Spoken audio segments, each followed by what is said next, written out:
Hi guys, my name is Crystal. Welcome to my YouTube channel. Welcome old subscribers, welcome new. If you like my videos, please press the like button and please do subscribe. It's Monday morning. I'm Crystal. I'm a woman. I live in a historic place called Rochester in Kent, United Kingdom, where we have a lovely cathedral, a lovely castle, a lovely historic street. And we have Dickensian festivals, the Sweeps Festival, which I went to myself on my own this year, and I haven't been able to do that for a long time, and I enjoyed it. So living down here can be very nice.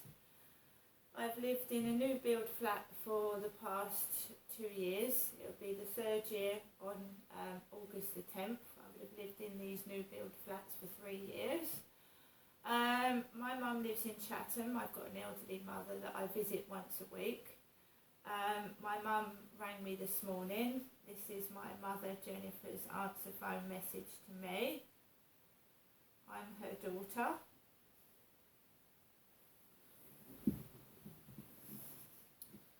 Voicemail. You have 1 new message and 9 saved messages. First new message. Received today at 9:05 a.m. Good morning, Janessa. It's me, your mum Jennifer, speaking from my landline phone to you, Janessa, this morning. Hoping you have a good day, and I hope to see you tomorrow. I'll be ring as usual later on today, this afternoon, whatever, just to let you know that I'm thinking of you. I do care, and I always will. Okay, Janessa, I hope you can come and see me tomorrow, but you let me know later on today or tomorrow, whatever. Okay, Janessa, have a good day. Thinking of you. Bye. To return the call at your normal call rate, press hash. To listen to the message again, press 1. To save the message, press 2. To delete the message, press 3. To receive a free text with the number of the person who left this message deleted. First, saved message. Right guys, so that's my mother's Jennifer's message to me, Crystal, her daughter.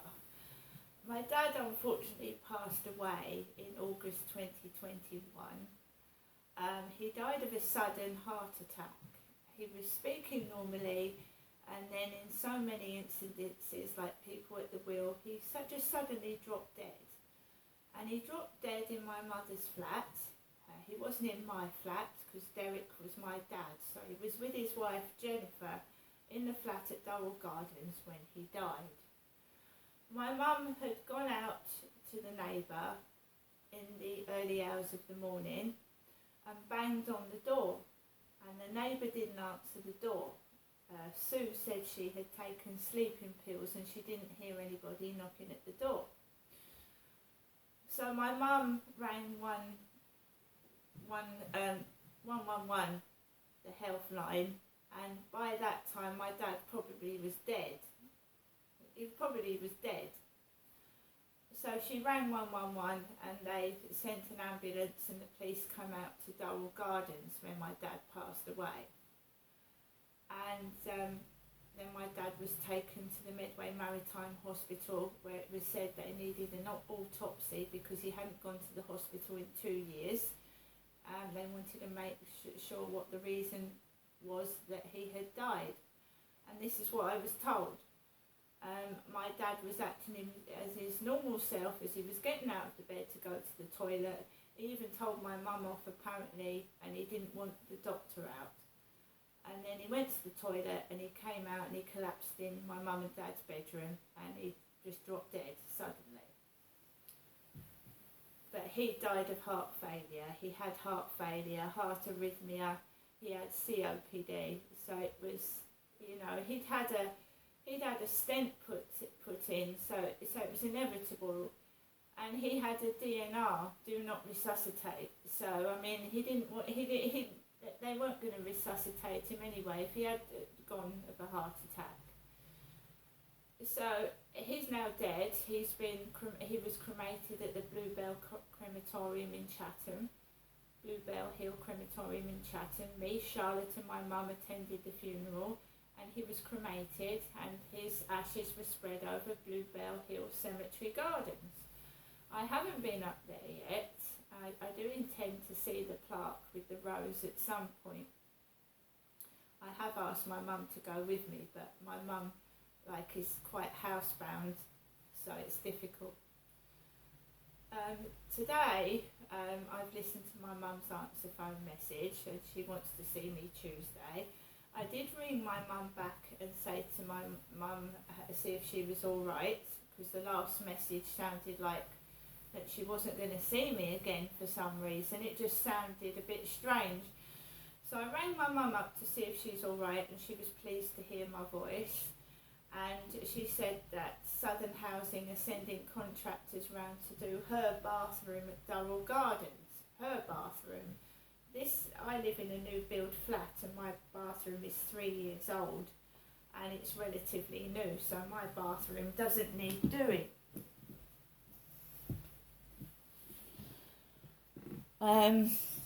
So I said that if she would like me to sit there when the contractors come out to do her bathroom. I said yes, that's fine.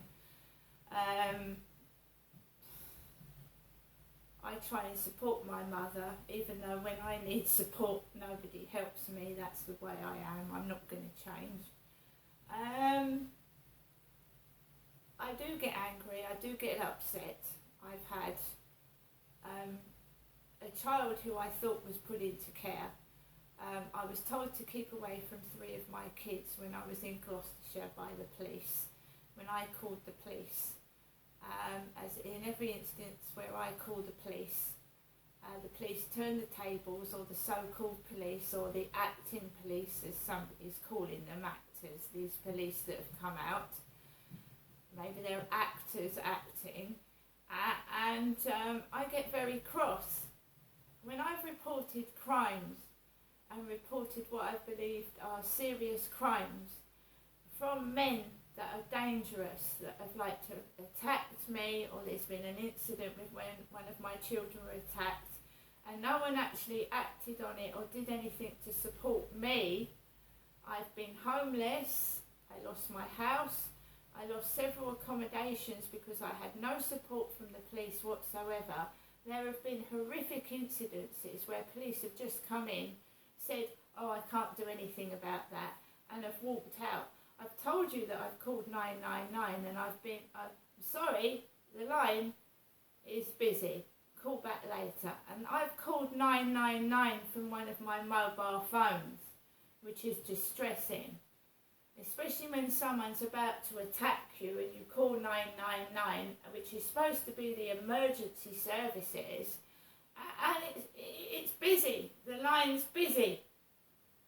No word of a lie. So someone has said they think the police that came out to Brian Harvey were actors. And when I look at that video of the threat to life with Brian Harvey, and he's threatening to hang himself with a noose, and then a policeman comes out and has got a taser on him, put a red dot pointed on his body, it does seem weird and a bit over the top, doesn't it? When they've come out with fire extinguishers. And I had police come out to Lansdowne Court with holsters in their pockets and handcuffs. And they were looking at me as if I was the criminal. Me. They smiled at me as if they was going to carry me off, and I was calling the police for help. Me. So I've been in the same situations as a couple of other people here on YouTube, and we're not mad. We're not mad. You call for help. These Mickey Mouse police come out with all gun holsters, handcuffs, like riot police, and you've called them to help you.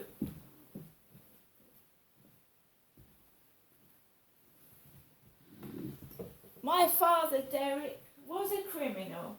My father, Derek, was a criminal. He was allowed to get away with several violent crimes over a number of years.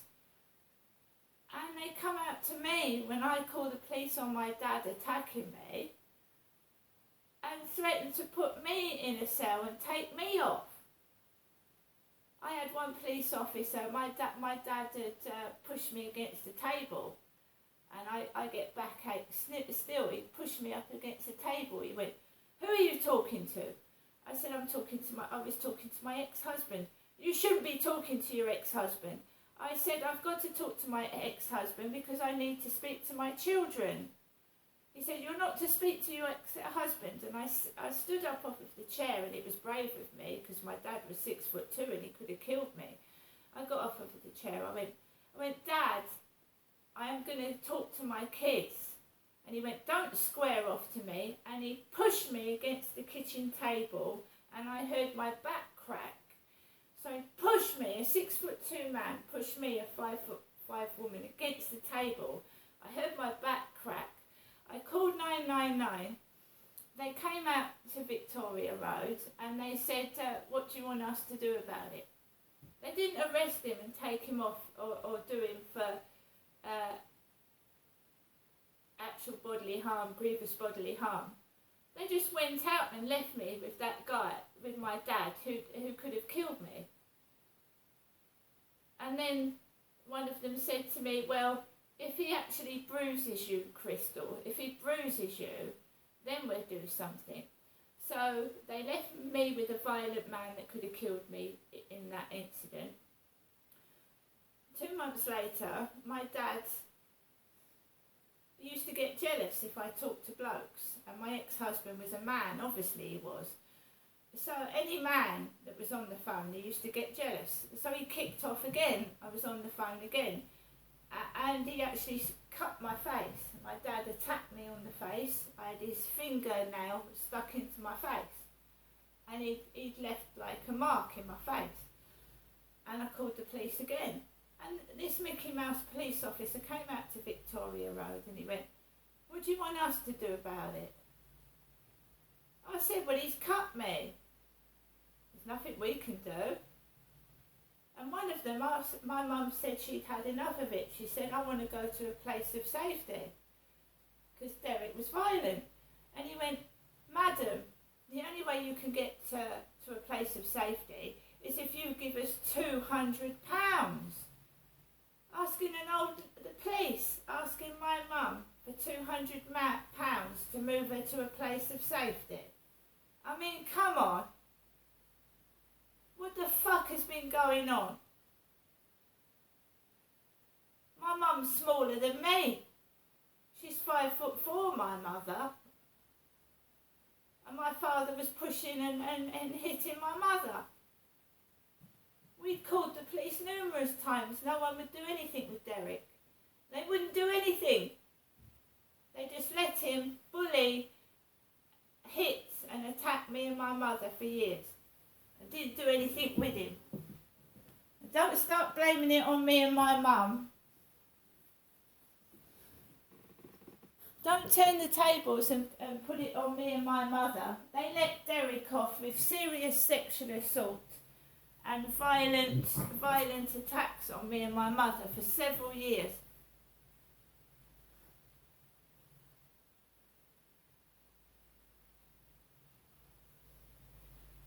And that's what they do to me.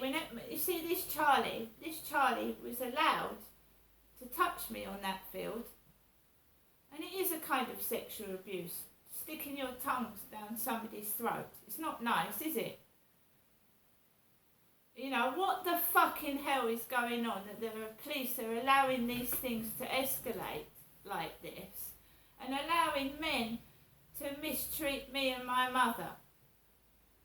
We're human beings.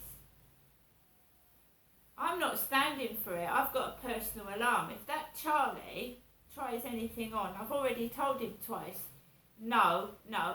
The second time I walked round the field with him, he said, "Oh, come on, give us a kiss." I went, "No."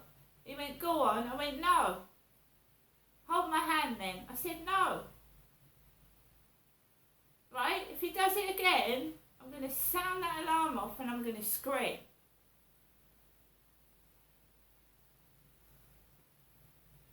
If I call the police out because a man is attacking me, they don't do anything. They don't do anything at all. They just don't give a fucking shit. and I have to defend myself. And my mum's 5'4", I'm 5'5", and we're tiny. And Charlie is a hunched over old man. He's an ex-alcoholic, and he talks to all the women. My worry is that he's going to touch somebody, and they won't know what to do at all. And you know, he's going up to everyone. He needs help. And if his girlfriend knows that he's dangerous, then she should be doing something to... I told her what he did. She knows. I told her when he was in his room. I said, you know he touched me, don't you? So she knew what he was doing. I just made a laughing stock of. It's like TV. It's like a dirty old man in one of these TV films going home to meet his girlfriend, and he starts touching her bottom or something. To other people it might look hilarious, but to a woman that's being assaulted by a man, it's not funny at all. See you later.